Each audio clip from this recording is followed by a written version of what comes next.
Hello, everybody. My name is Sarah Fortin, and I prefer she, her. I'm from Derby. Actually, I was from Newport. Now I'm in Derby. Um, I decided to become a teacher because I really wanted to help, shape communities in the future and being more kind and, well educated. And um, I also think that teachers are like the first line of defense for anything going on with a student or just a safe place for students to open up and talk to. And I want to be that person.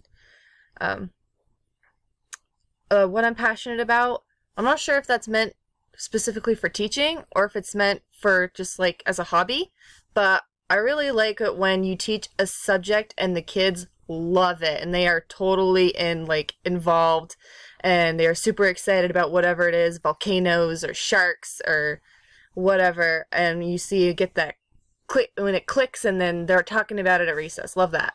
If you mean it in like a personal sense, I love photography. I'm going to use this to show off a little bit because I can. And I don't really have anything else to put in the screen, so, um, with technology, I'd say I'm like a three, maybe a three and a half, because I can get things done, but I don't always know how I did it. Like, my father asked me for some help. He has a website where he sells maple syrup because, Vermont. And he's like, there's something wrong with the way the text and the pictures are going, so can you help me with it? And so I was just looking in and out of things. I didn't actually change anything, I don't think, but somehow I wound up making it look awesome and I got the job done. Don't know how I did it, but that's why I'd say I'm like a three and a half, maybe, or more like a three, because I don't really know what I'm doing, but things somehow get done. And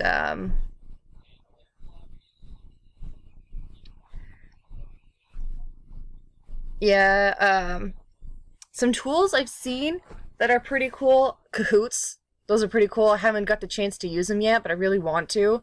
They look pretty cool. There was, of course, Google Docs. Those I was pairing at a junior high, and they use Google Docs all the time. It worked really, really well.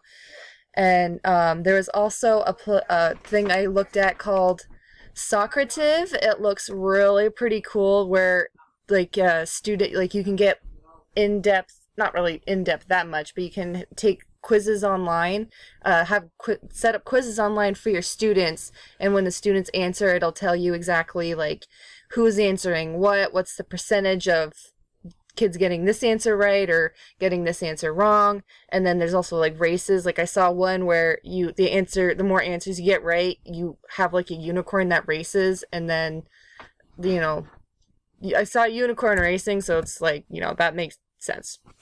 Kids are gonna love that. And the last question, something I'd like to learn more in this course. I just want to know what I'm doing online. That's pretty much it.